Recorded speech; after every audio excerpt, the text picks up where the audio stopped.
Donc on se retrouve maintenant pour la partie du chaos. Alors je pense qu'on va commencer tout de suite avec les Slave to Darkness, puisqu'on va commencer sur un petit topo générique qui nous permettra aussi de parler un peu de tout plein d'entrées qu'on trouvera ensuite dans les autres allégeances. Donc est-ce que tu as quelques listes particulières à nous présenter? Alors, ce qui est un peu compliqué effectivement avec les Slave to Darkness, en fait, c'est que tu as envie du coup d'aller les greffer dans les différentes allégeances, hein, puisque tout est combotable avec le chaos. Mais en Slave to Darkness pur, en fait, c'est dur de faire vraiment une liste. Finalement, il n'y a que la liste, on va dire, avec Archaon et sa Varanguard qui sort du lot. C'est-à-dire qu'en fait, bah, tu peux t'éclater à faire la liste qui est effectivement à 6 plus 3 Varanguard, Archaon, une unité de maraudeur et je crois un bonhomme à pied Un là. Chaos En gros, les Sorcerer Lord, bonhommes, c'est ça. c'est Donc le ça. Chaos Sorcerer Lord à pied pour placer le truc quand même parce que c'est absolument délirant. C'est 110 points. Ça vous faire lancer les saves en pointant du doigt et ça vous faire lancer les touches et les blessures sur un sort quoi. Tranquillement. Pas mauvais. Non, non, il est ouf ce petit perso, surtout avec Archaon à côté, quoi. Ouais. En fait, c'est ça, c'est que dans cette allégeance, Archaon a vraiment la force d'avoir plusieurs bons persos qui vont le buffer lui et du coup, bah, qui vont le rendre imblairable, quoi. Et du Mm. coup, ça permet de le jouer. Donc voilà, je dirais que en Slave to Darkness pur, voilà, il y a cette liste Varangard qui ressort. Après, tout de suite, il y a les maraudeurs qui sont quand même des bonnes figues en fait, hein, parce que ils ont vraiment une règle très particulière sur la charge. Ouais. C'est qu'on remplace le dé le moins fort par un 6. Ouais. Donc en fait, littéralement, ta charge la plus faible que tu peux faire, c'est 7 plus un natif grâce à leur état-major, donc Mm. 8. Donc des maraudeurs ne peuvent pas charger à moins de 8. Et ça, c'est quand même vraiment, vraiment bon. Surtout si on commence à les jouer en Nurgle, ou grâce à l'arbre de Nurgle, ben, en fait, ils vont avoir la possibilité de courir et charger. Ouais. Donc en fait, la projection de ces petits mecs à pied, ça devient des marathoniens, les gars, quoi. C'est clair. Donc c'est vraiment sympa. Alors on a une autre alternative aussi qu'on a vue un peu plus récemment en Slave to Darkness qui était assez intéressante. C'était suite à l'assassinat du prince démon de Nurgle d'essayer de construire des listes autour du prince démon de Khorne. Alors le prince démon de Khorne, il a quand même une aptitude terrible. Elle C'est est folle. quand même assez hallucinant, c'est qu'il va vous faire charger à un seul dé quand vous êtes à 18 pouces de lui pour un point de commandement. Et donc en fait vous pouvez en jouer plusieurs et claquer vos PC là où vous souhaitez selon là où est la menace. Avec ça vous pouvez accompagner avec un Chaos Lord à pied. Donc le Chaos Lord à pied qui va vous permettre quand même d'avoir une activation en rab, donc c'est pas mauvais. Et plusieurs packs de Chaos Knight. Les Chaos Knight, bien buffés, ça tank peut-être pas comme du Varangard, mais ça commence à taper assez fort. Donc c'est pas des listes qui vont avoir énormément de présence sur table. Vous rajoutez à ça un Chaos Lord sur Karkadrak, qui lui pour le coup est une vraie purge quand vous commencez à le mettre éventuellement en éthéré, etc. Et en fait, l'idée de la liste, ça va être que ce soit toujours vous qui chargiez et d'empêcher le mec en face de charger au maximum. Et d'abuser encore du Chaos Lord sur Karkadrak pour tanker, tanker, tanker et engluer en permanence. Donc c'est des listes qui sont assez intéressantes, qui sont toujours des listes assez peu populeuses, donc pas forcément super simples à manier. Voilà, ça fait partie des alternatives. On le voit de façon de manière générale, maintenant les listes vont plutôt s'orienter, ouais, je suis en train de faire du bruit, avec, des princes démons de cornes au lieu des autres princes démons parce que bah, l'aptitude de Co est juste, Il est est vraiment sympa, quoi. ouais, c'est Et juste puis super sympa à jouer en plus, quoi. complètement hallucinant. Après, vous avez toujours un autre choix de building avec le Chaos Sorcerer Lord sur Manticore, qui est loin d'être ridicule, qui a quand même une pareille, hein, il a une save à 4, il est monté, et il a la même aptitude de base que le Chaos Sorcerer Lord à pied qui va vous permettre de relancer les saves sur une unité que vous avez choisie. Par contre, lui, il a un énorme anti-horde. En gros, sur chaque 5 plus, c'est une BM, sur chaque 6, c'est une D3. C'est D3 BM. Donc vous jetez autant de dés que le nombre de figurines, et stade, vous allez mettre 0,5 BM par fig. Ça peut faire assez mal dans de la horde. On peut revenir un peu sur que ça soit des Ossiarches et ou de la horde plus classique, du Staba ou quoi que ce soit, là c'est le rêve. Par contre, bah, c'est des sorts qui sont pas super simples à lancer et on n'a pas énormément de fiabilisateurs. Voilà. Après, si vous avez des options un peu plus à pied, vous avez toujours des combos sympas à base de Chaos Warrior avec des War Shrine, où là vous avez quand même des mecs qui ont une save à 3 et qui potentiellement ont aussi un Feel No Pain à 6 et potentiellement la relance s'ils sont assez. Donc ça commence à être aussi compliqué à passer. Bah, ouais, voilà, on est toujours sur du 100 points les 5 figues à pied. Ça se bloque assez facilement et quand on les met un peu en comparaison avec toujours la même chose, hein, du Hearthguard, des choses comme ça, bon bah c'est ça tank autrement quoi, ça tank un peu moins bien je pense. Ça tank sûrement mieux la statue parce que 3 relançables sur de la statue c'est fort. Par contre ça tank sûrement moins la grosse reine parce qu'ils ont pas de Feel No Pain et des choses comme ça. Et quand ils commencent à perdre leur Ouais, c'est relance, exactement ça. ça commence à bégayer un petit peu quoi.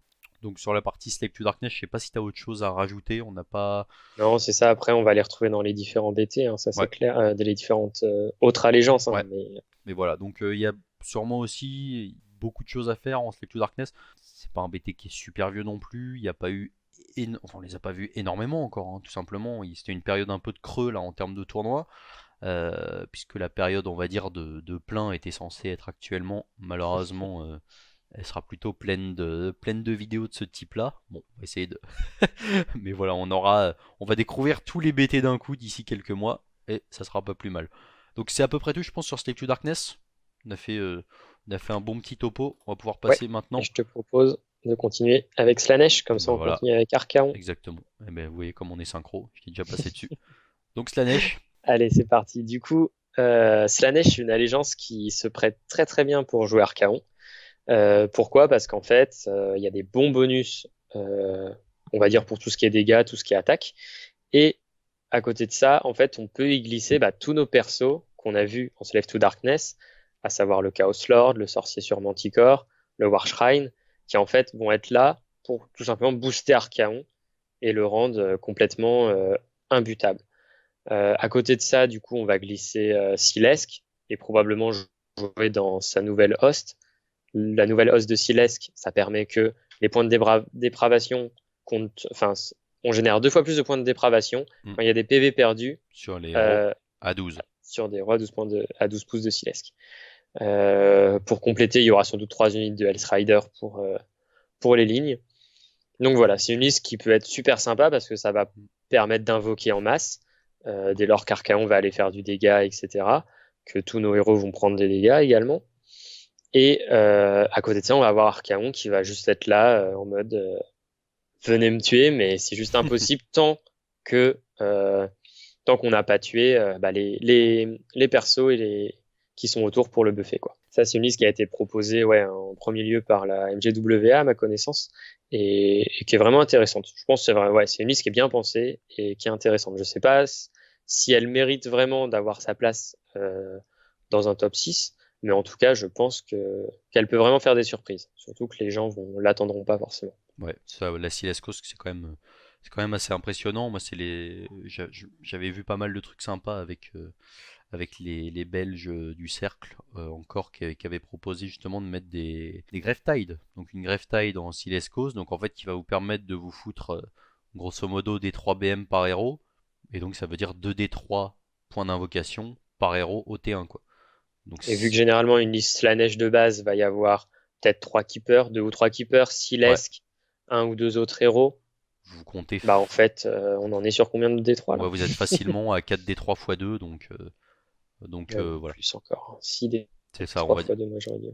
Mais bon, voilà, on va laisser les spécialistes nous C'est le ça. confirmer. Donc, Et du coup, c'est ça, l'autre liste Slanesh là-dessus. C'est quoi? C'est Silesk, 2 3 keepers. c'est ça, en fait, ça va être Silesk. Deux, en général, ça va être deux, je pense, deux keepers, éventuellement trois. Après, ça va dépendre de voir si on veut rentrer un masque, si on veut rentrer un épitome. Et Epitome qui est sympa c'est quand même. ça, donc après, ça va être du Hell's Rider, de la démonette. Les lignes. Et puis voilà, donc ça tabasse fort. On n'a pas énormément de monde sur tableau T1.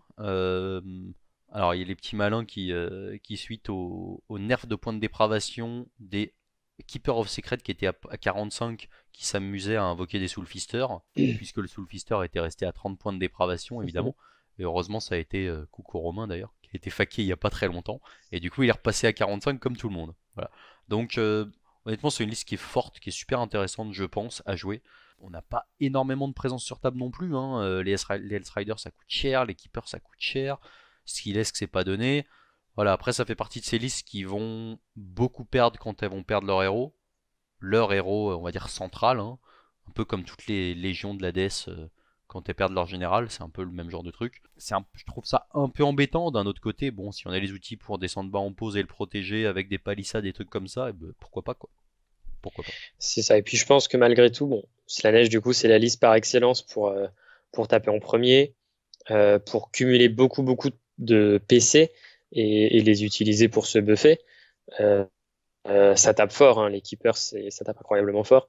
Le problème, encore une fois, c'est que ça va quand même vite rebondir contre certaines armées qui vont avoir la possibilité de tanker, d'être plus populeux qu'eux, simplement en fait de les noyer sous la masse de points de vie, quoi, figurine à 1 PV. Et en fait, du coup, ce qui fait qu'aujourd'hui, bah, je vais un peu le comparer à la doc, même si je pense que ça c'est au-dessus de la doc, mais il y a des armées en fait qui sont au-dessus au CAC, quoi, tout simplement. Hein. Et même s'ils ont beaucoup d'attitudes qui sont exceptionnelles, ça va pas suffire, quoi. De par la faible présence sur table qu'ils vont avoir. Sans parler qu'il n'y a pas plus vulnérable que Slanesh face aux listes de tir, en fait. Moi, quand je joue ma Stormcaster face à un Slanesh, T2, il n'y a plus d'armée en face parce qu'en fait, Slanesh reste quand même, voilà, il y a pas tant que ça.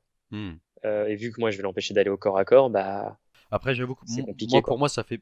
J'aurais tendance à le mettre dans des. On va dire clairement des listes très fortes, honnêtement. Par contre, il y a un truc qui m'embête justement dans ce genre de liste, c'est qu'un peu comme je disais avec les Sylvanettes, c'est que là, sur des listes à base d'invoque, on va être dépendant de la liste adverse. Quand vous allez tomber sur du Chain Rasp à 1 PV et que vous allez galérer pour générer vos points de dépravation, alors que si vous commencez à taper du Blight King ou je ne sais quoi à 2 PV, ou bref, vous allez être très dépendant de ce contre quoi vous allez tomber. Donc, ça va être un peu, voilà, je vais pas dire que ça va être le loto, mais ça peut complètement retourner la game, quoi. Vous tombez sur de l'Iron Joe, vous tombez sur de l'Idonette, vous tombez sur, voilà, vous allez générer beaucoup plus de points de dépravation que si vous tombez sur du, je sais pas moi, du Skaven ou du Mono PV vraiment, etc. Euh, C'est vrai. donc ça fait partie des trucs un peu embêtants. Je pense que c'est un nerf qui leur fait particulièrement mal avec leur Locus, qui en plus est passé à 3+ maintenant. Bon, je sais pas si c'était la peine de passer le Locus à 3+ et nerf les points d'invoque. Bon, on aura la réponse sur le long terme. En tout cas, je pense que ça fait partie quand même des trucs qui sont très sympas à jouer et qui restent quand même relativement forts. Et là, je parle pas forcément de la liste Archaon, je parle vraiment d'une Silas Coast. Donc, on va voir ce que ça donne dans les prochains mois. Ouais, tout à fait. Donc voilà. Puis je dirais qu'une dernière chose sur Slanesh, c'est que les keepers qui sont vraiment stuffés, on va dire, pour aller loin, qui ont le vol par un artefact, qui ont les boosts de move, bah, en fait, on commence à avoir des machins qui peuvent se déplacer jusqu'à 18. C'est vraiment affreux, quoi. Quand Ouais. t'as un mec aussi costaud qui peut aller si loin, concrètement, un T1 t'impacter direct, bah, je pense, voilà, faut pas hésiter, faut les équiper comme ça, les keepers. Ouais. C'est ça, C'est vraiment ce qui va cogner le plus. tous ces trucs comme ça, de façon que ça soit Stonehorn machin, quand on a l'occasion de les faire voler, c'est toujours bon. Après, bah en fait, le truc, c'est que comme ils ont des saves à 4, la question se pose pas trop. Par contre, quand on commence à avoir des saves à 3, on commence à se demander est-ce que l'amulette est pas Ouais, bonne, c'est quoi. ça, t'as tout à fait raison, c'est clair. Donc, bon, voilà, on va voir ce que ça donne dans les prochaines semaines. En tout cas, si on avait une ou deux listes à vous proposer, ça serait ça, du Archaon, du Silas Coast. À voir Silas Coast, du coup, qui est un bataillon du White Dwarf. Donc, ne le cherchez pas dans vos BT, il y sera pas. On va passer tout de suite à Skaven. Bon, bah, c'est nul, je pense, on peut s'arrêter là. Ouais, c'est pas la peine, hein. De toute façon, Non. c'est des rats, on s'en fout. C'est ça. Alors, bon, alors Clément. Skaven, ça a beaucoup changé. C'était, alors, fut un temps où c'était les maîtres du CAC avec les moines de la peste. Ils ont pris vraiment tarif. Alors, déjà, ils ont pris tarif de par la sortie des Fireslayer je parle de la partie CAC là, et de par la sortie des Mortec à la suite. Ça devient compliqué pour eux au CAC, je pense. En plus de ça, ils se sont fait Nerf le War Scroll, tout ils se sont fait simplement. nerf, clairement, ils se sont fait nerf les moines de la peste. Donc aujourd'hui, je pense que s'il y avait vraiment un type de liste à sortir en Fire Slayer, en Skaven, ça serait du Scryer. Donc du Scryer, donc des listes de tir en fait. Ouais. Alors, juste avant de passer complètement sur le Scryer, juste quand même, je dirais que la liste moine, elle reste quand même encore en partie viable. Ça reste quand même une des listes de CAC qui tape le plus fort. La jouer en Nurgle, ça ouvre des possibilités avec les Glood King, avec les arbres qui permettent, voilà, la fameuse course et charge. Je pense, enfin, voilà, c'est clairement plus qu'il y a de plus fort, mais ça reste très bon, quoi. Tu tombes sur une liste full moine avec les 2 tiers des armées qu'on vient de citer. t'es quand même pas complètement serein, quoi. C'est vrai. Non, c'est vrai. Disons que maintenant, on est sur de la pure Satus en rend. Ah, par contre, Mm. voilà, après, effectivement, là, j'avais en tête le Skaven, mais si vous commencez à le jouer en Nurgle avec des lames de putréfaction et trucs comme ça change un peu la donne, évidemment. Quand vous commencez à envoyer des BM, c'est un peu différent. Disons qu'en Skaven pur, c'est clair que pour moi, ils ont pris un coup, Je quoi. suis On est d'accord. vraiment Ouais, non, sur de c'est la, ça. Clairement, la légende Skaven, tu la gardes pour les Jedi, hein. ouais, et on Il a n'y a pris pas de de la doute. pure Satus en Rennes. Alors après, justement, sur la partie tir, c'est assez intéressant en Scryer, euh, puisque ça fait partie de ces armées qui ont la possibilité de, on va dire, de péter ce qui aujourd'hui est top tier, à mon goût. Alors, le souci, alors, est top tier, on va mettre le haut là rapidement. Il n'y aurait pas de kata aussi arch, ça serait sûrement champagne.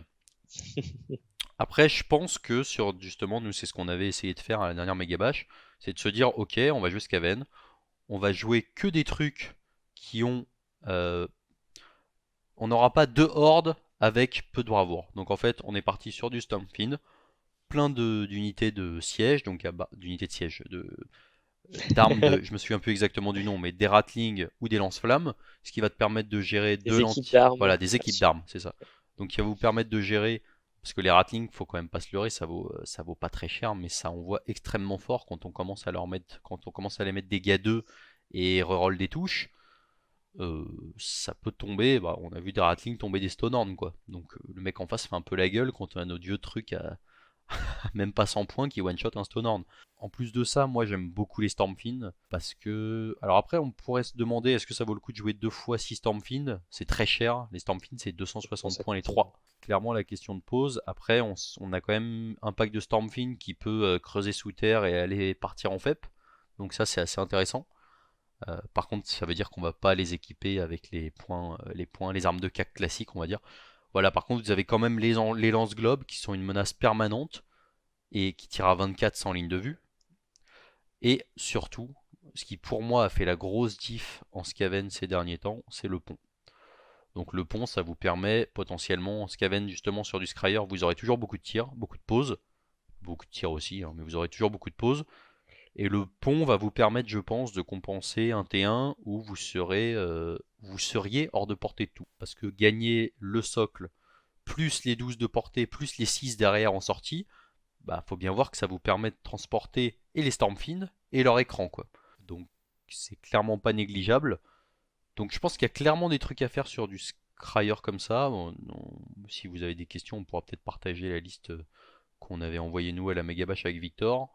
Il y avait clairement, on devait choisir une KO, on a beaucoup hésité entre du Zen chez ça. Et finalement on est parti sur ça, ça a payé, j'étais plutôt content, mais voilà. Je trouve ça super intéressant la réflexion que vous avez eue. Je trouve que c'est une bonne façon de sauver les Stormfield, cette solution avec le bomb, parce que du coup, pour rappel, en gros, c'est qu'avant, on pouvait les jouer par 9. Par 9, c'était vraiment sympa parce qu'on buffait l'unité entière d'un coup, quoi. C'est ça. Tandis qu'ensuite, par 6, bah, tout de suite, ça reste quand même moins intéressant vu qu'il y a deux armes de chaque en fait dans C'est ça. l'unité. Ce qu'il faut dire, c'est que ça tourne Euh, autour d'un sort hein, qui buff une seule unité, qui est le Mormor Warp Warp, qui vous permet de relancer touche et bless.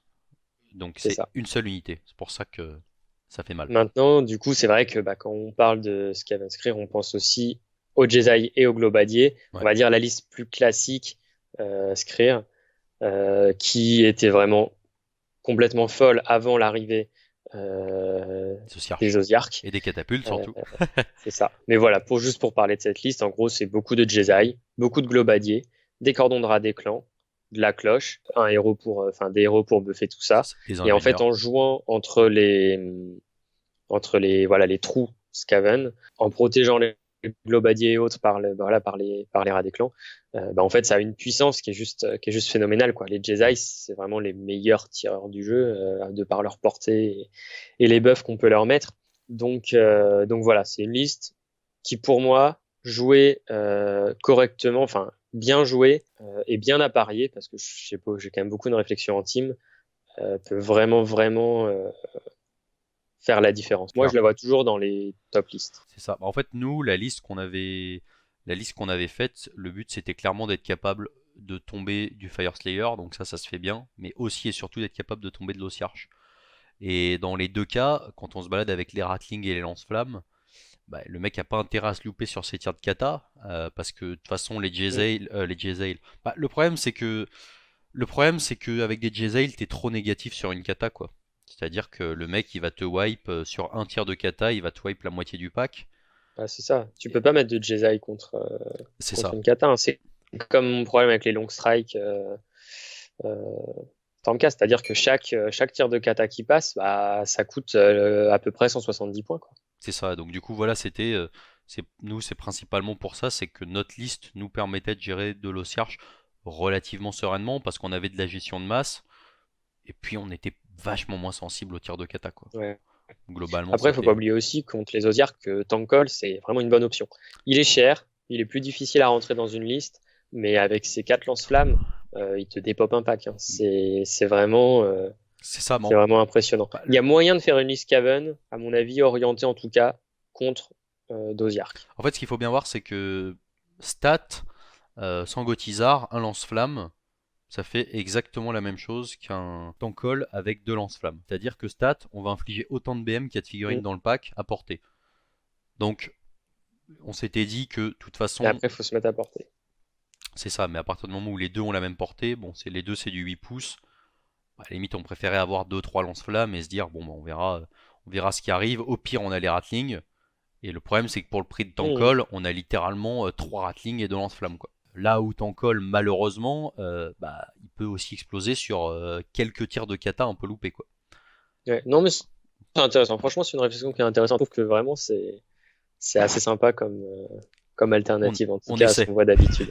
C'est ça. Donc voilà, donc sur Skaven, voilà, c'est les deux listes Scryer qui vont se démarquer avec la liste historique à base de moines de la peste. Donc je pense qu'on a fait un peu le tour. Enfin Yes. deux tours, on parle de tour rapide hein, avec ce qu'on a l'habitude de voir. On va passer à Korn. Est-ce que tu as des choses à nous dire sur l'ami Korn? Alors, Korn, je dirais que c'est un BT qui a des entrées qui sont sympas, mais compliqué de faire une liste Korn. En fait, bah, forcément, Korn, il est orienté CAC et anti-magie. Alors, anti-magie, il s'en sort très très bien, hein. Mais en fait, CAC, bah, c'est pas lui le champion quand même, quoi. Et il y a trop de gens qui vont le défoncer au CAC, quoi, tout simplement. Donc, je dirais que voilà, la liste qui, à mon goût, s'en sort le mieux, c'est d'essayer de caler dedans deux, voire trois buveurs. Parce qu'en fait, les buveurs de sang restent quand même des énormes bourrins. Et avec cette fameuse attitude de je cale des BM à 8 pouces, je crois, C'est ça. quand je fais des dégâts, ça, c'est quand même quelque chose qui est extrêmement fort contre toutes les armées qui sont obligées de jouer paquet. Hum, Et avec le bataillon Goretid, parce que tout simplement, ça permet de rentrer bah, toutes nos lignes et pas mal de choses qui sont quand même sympas avec les Warrior, Blood Warrior, Blood River et les héros. Et du coup, ça nous permet de descendre drastiquement en pause, quoi. Je dirais que c'est actuellement la combi qui marche le mieux en corne, sans être complètement dégénéré, quoi. J'avoue que c'est un métier que je connais pas forcément énormément. Je sais qu'il y a François qui perf beaucoup, mais lui justement plutôt avec du mortel, avec des Skull Reaper et des choses comme ça. Voilà, honnêtement, je connais pas assez. C'est, ce serait compliqué d'avoir un avis très tranché dessus. C'est clair que ce qu'on voit le plus, c'est clairement en tournoi, hein, ce qu'on voit le plus, c'est des listes à base de 2-3 bubus. Euh, il y en avait à la méga bash, ça a plutôt bien Mm. perfé. Ouais, Hum, c'est clair. voilà. Donc, moi, j'ai pas grand chose à ajouter sur Korn. Je pense que François nous fera un plaisir de nous parler un petit peu de la partie mortelle à l'avenir. Donc on va passer maintenant à Nurgle. Alors, Nurgle, il y a plein de bataillons et ça a beaucoup bénéficié, comme on l'a dit avec Tanguy, des récentes sorties et STD et de la colère de l'élu éternel. Donc moi je vais parler un petit peu de la partie mortelle. Je pense que tu nous feras un petit topo sur la partie démon qui a profité de Wrath of the Everchosen. Donc, Ouais, sur ça la roule. partie mortelle, grosso modo, ce que je vois, c'est qu'il y a deux bataillons intéressants. C'est soit la Plagueist, soit la Bladekist, ou Bladesist, je sais pas exactement comment on dit. Donc, moi, alors, vous en avez une qui va vous permettre, avec des Blade King, en général, vous allez vouloir rentrer un Harbinger of Decay, un sorcier de Nurgle, avec le moteur Grub. Moi, j'ai plutôt tendance à partir sur la Plagueist, donc c'est-à-dire que je vais sacrifier le 1 à l'arène de l'autre bataillon. Là, je vais avoir en gros un Mystic Shield sur tous mes Blight King. Parce que derrière, vous allez avoir accès à un autre bataillon, qui est un super bataillon, qui est les Fils Bénis, et qui est un bataillon qui était à 100 points et qui est passé à 40 points. Donc un bataillon qui est passé à 40 points, c'est cool, parce que pour 40 points, vous avez le choix d'être monopause, littéralement. Vous gagnez un PC, vous gagnez un artefact. Donc pour 40 points, ça commence à être pas dégueu, plus les bonus supplémentaires de ces Fils Bénis. Donc franchement, moi j'aurais plutôt tendance à partir sur du playtist. Si j'avais en plus un truc à dire sur les héros que je prendrais, moi j'aime beaucoup. Alors déjà on a le Harbinger of Decay qui lui pour moi me paraît indispensable sur une liste de mortels parce que ça va vous donner une survivabilité monstrueuse. Vous allez avoir toute votre armée qui va avoir un Feel No Pain à 5. Donc c'est à 7 pouces de lui mais c'est un vieux BT donc c'est du Within. Donc vous avez moyen avec des cordons de blighting d'avoir tout le monde à portée. Un sorcier avec un artefact de Motor Grub qui va lui permettre tous les tours et de replacer la roue et de lancer potentiellement une pluie de peste. Donc une pluie de peste ça inflige pas mal de BM, c'est sans portée, donc il y a juste à faire attention aux lignes de vue. Vous allez pouvoir prendre des outils de FEP avec un Gutroad Spum par exemple qui va vous permettre de partir dans le dos avec 5, 10 Blight King, etc. À savoir aussi que les Blight King ont eu leur War Scroll modifié puisque maintenant c'est du 6 à la touche non modifié qui génère des 6 touches. Donc là on est vraiment sur de la pure Satus en reine. Et avec ça vous avez aussi la possibilité, bon le Lord of Plague vous êtes obligé de le mettre, vous avez la possibilité de rentrer un Festus qui lui va filer des -1 à la save tout simplement jusqu'à la fin de la partie, hein, donc c'est assez sympa. Et vous avez le droit à un troisième artefact potentiellement que je mettrai moi sur le Lord of Plague, donc vous avez la Rustfang qui est un artefact qui vous permet de réduire de 1 la save d'une unité jusqu'à la fin de la partie. Donc en gros vous avez des packs, vous avez peut-être pas de reine, mais vous avez deux sources de je te réduis ta save de 1 jusqu'à la fin de la partie. Donc c'est quand même assez costaud. Vous avez une magie qui est extrêmement forte, vous pouvez partir sur des lames de putréfaction quand vous envoyez beaucoup de statues. Par contre il y a assez peu de fiabilisateurs. Mine de rien vous avez une grosse projection. Et vous collez beaucoup de debuffs. Vous avez le Wither Stave qui vous permet de relancer les 6 à la touche, forcer la relance des 6 à la touche de l'adversaire. Vous avez un cran de la roue qui leur force à relancer les 6 à la blesse.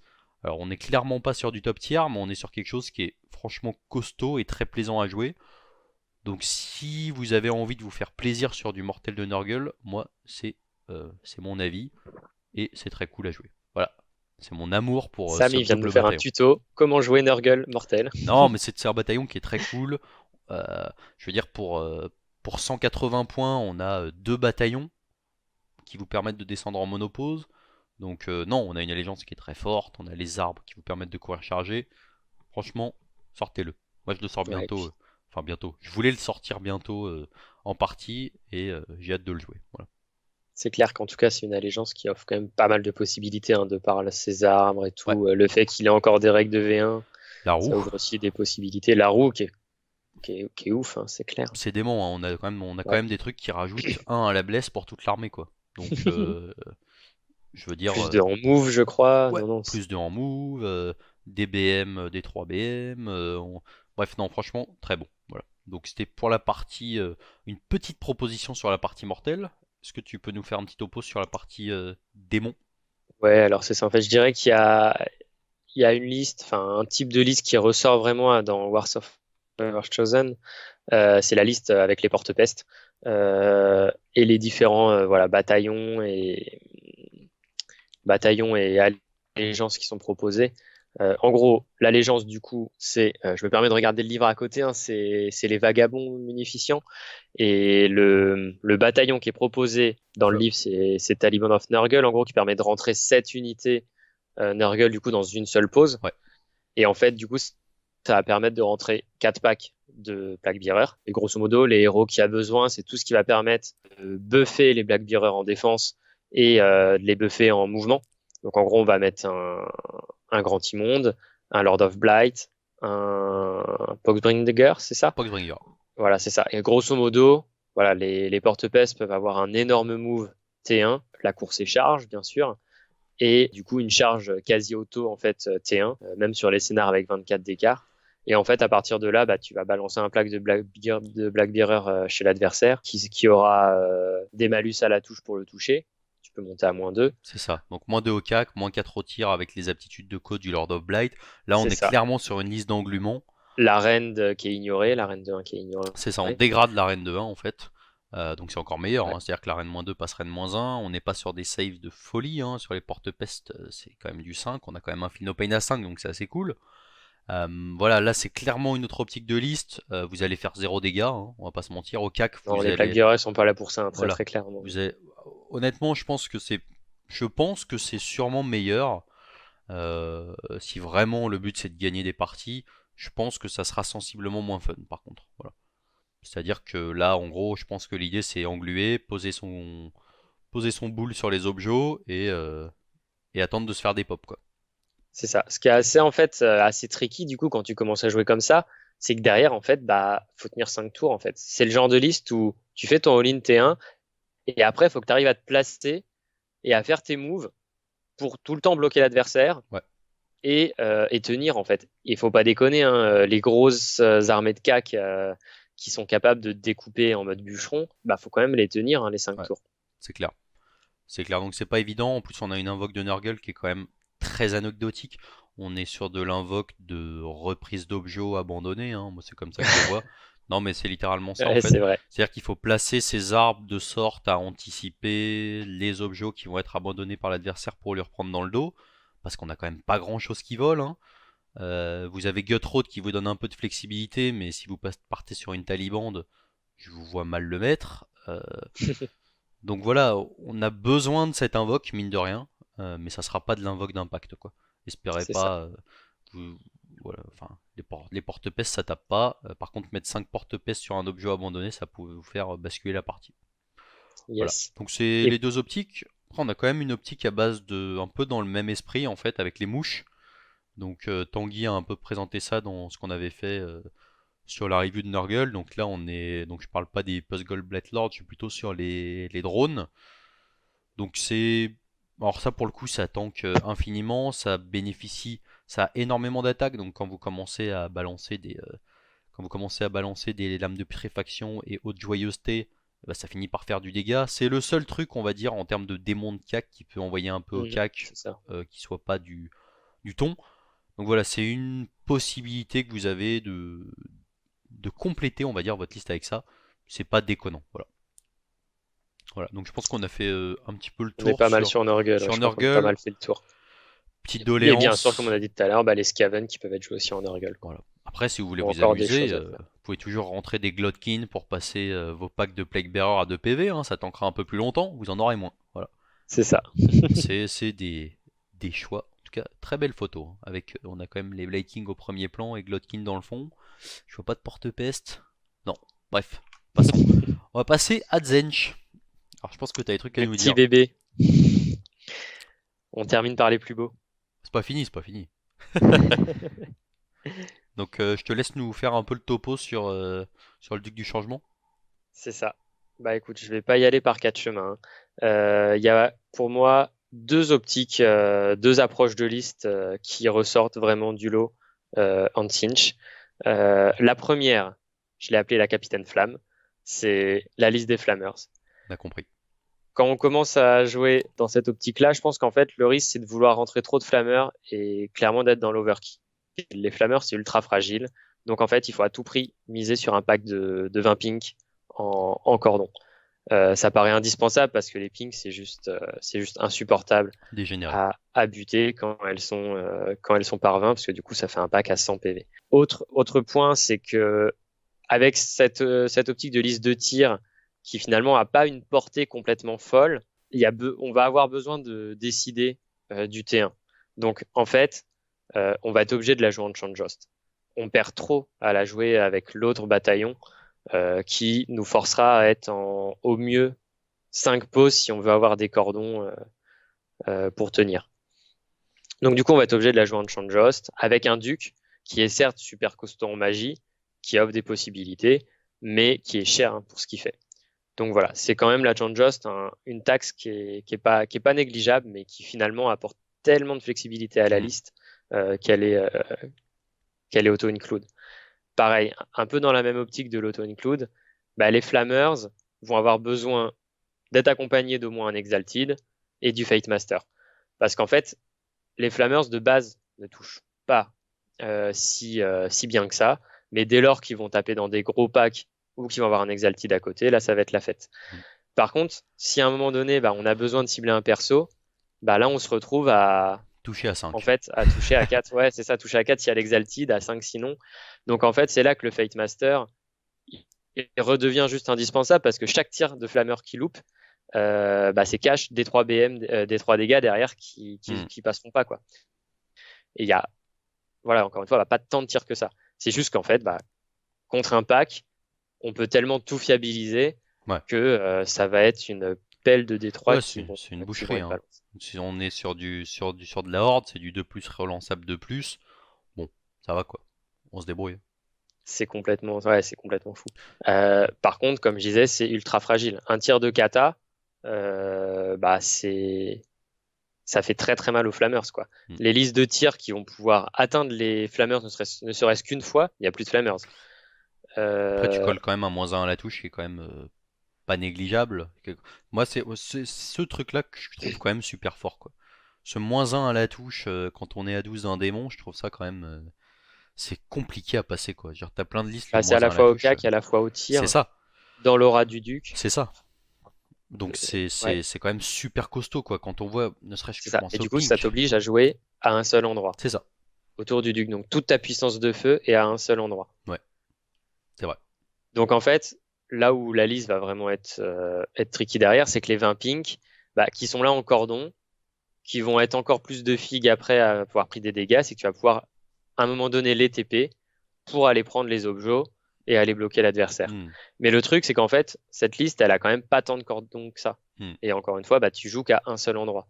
Donc généralement, derrière, tu vas avoir 2 fois 10 brimes, peut-être 20 brimes en plus. Moi, je pense que ça peut être une bonne idée pour essayer quand même d'avoir des mini cordons au moins pour que tes Flammers ne se fassent pas impacter en cas de double tour. Donc voilà, je pense que c'est clairement une liste qui est folle, mais qui a ses faiblesses. Et quand on la joue, il faut les connaître. Sinon, t'es trop fragile en fait pour encaisser. Je prends l'exemple avec mes Stormcast. En entraînement, j'ai réussi à la passer malgré un double tour de Tjench, parce que j'avais réussi à gérer en gros les portées des Flammers, etc. C'est-à-dire que voilà, il y a possibilité en fait de diminuer suffisamment la puissance de feu de la liste pour que sa présence sur table soit pas suffisante pour complètement. Voilà. Par contre, si le Tynch a la possibilité de dérouler son jeu, clairement c'est fini. C'est fini. Et même surtout les grosses listes comme Fire Slayer ou Osiark, du coup vont pas être bien en fait contre eux. Quoi. Voilà.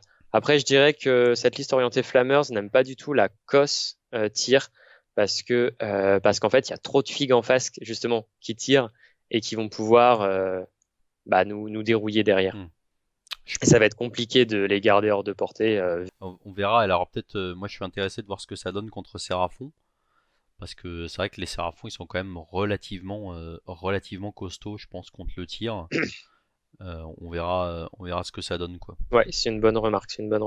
Et la deuxième liste, du coup on avait Captain Flamme, donc en face il y a Albator, c'est les pirates.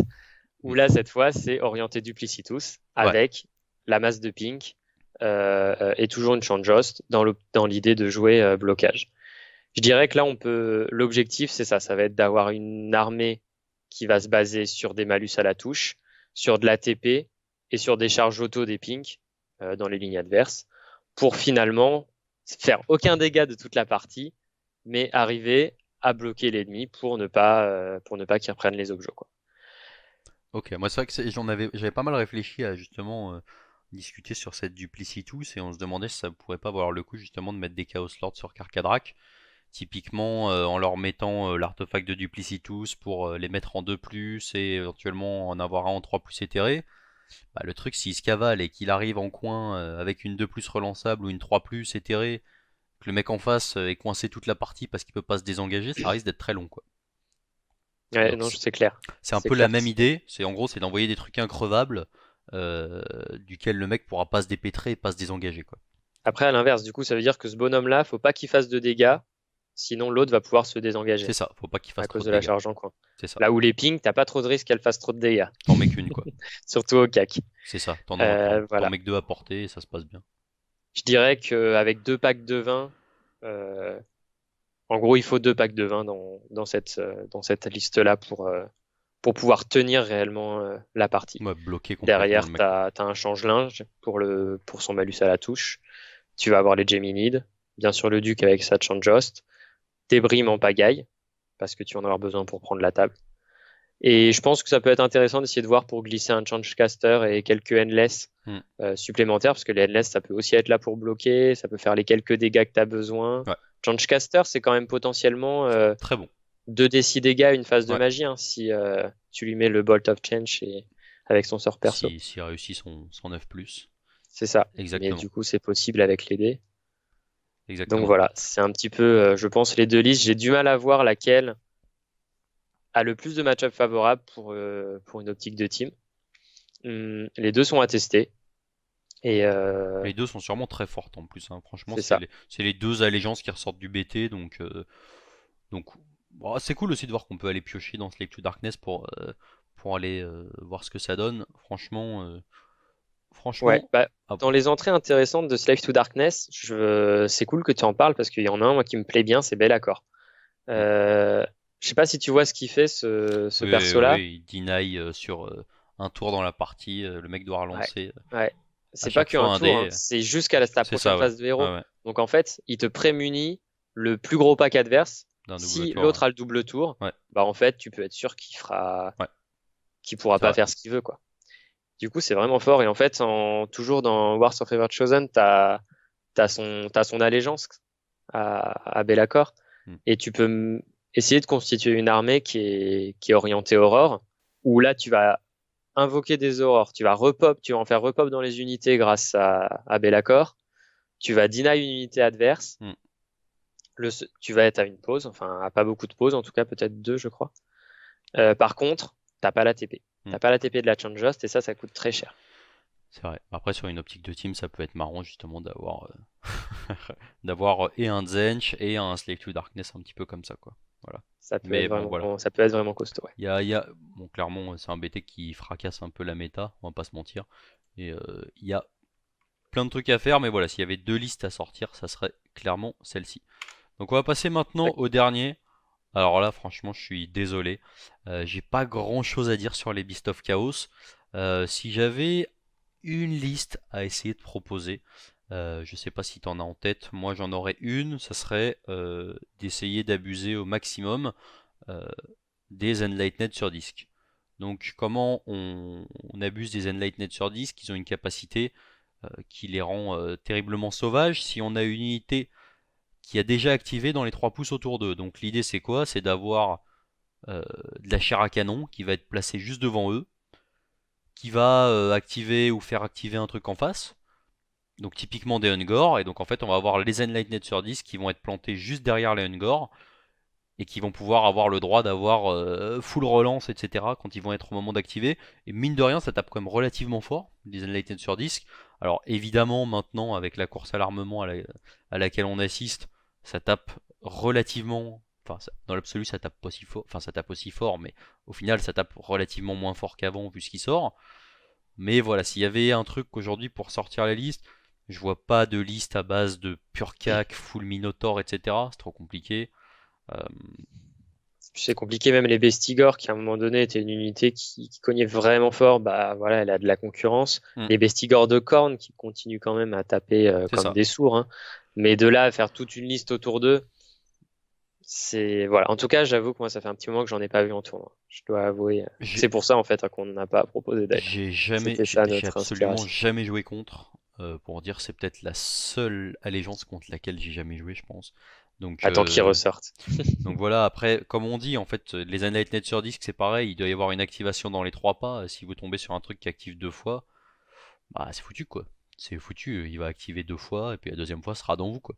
Donc, bon, honnêtement, même leur ton, les Minotaurs et tout, ça me paraît compliqué à sortir. Euh, Bon, voilà, je connais pas forcément énormément, mais voilà, aujourd'hui, c'est la seule liste, on va dire, un petit peu burnée que je vois qu'on pourrait essayer de sauver. Voilà. Donc, eh bien, écoutez, on a fait le tour puisqu'on revient au Fire Slayer. Alors, les Fire Slayer. On est reparti pour 2h30 de Ah, voilà. vidéo. Donc, bon, je pense qu'on va s'arrêter là. On a fait quand même un bon petit tour. En tout cas, j'espère que ça vous a plu euh, pour cette deuxième vidéo du confinement, n'est-ce pas? De voir un petit peu ce que nous, en tout cas, on avait croisé en tournoi, ce qui nous semblait pertinent. Est-ce que tu as quelque chose à rajouter, Paul? Non, bah prenez soin de vous pendant le confinement. Aimez-vous les uns les autres, mais à 1 mètre de distance. C'est ça, pas de bise. Et puis voilà, en tout cas, j'espère que ça vous a plu. Nous, bah, ça nous fait toujours plaisir de parler d'AOS et de penser un peu à autre chose. Donc, eh bien, écoutez, je vous dis à la prochaine. Salut, salut. À plus.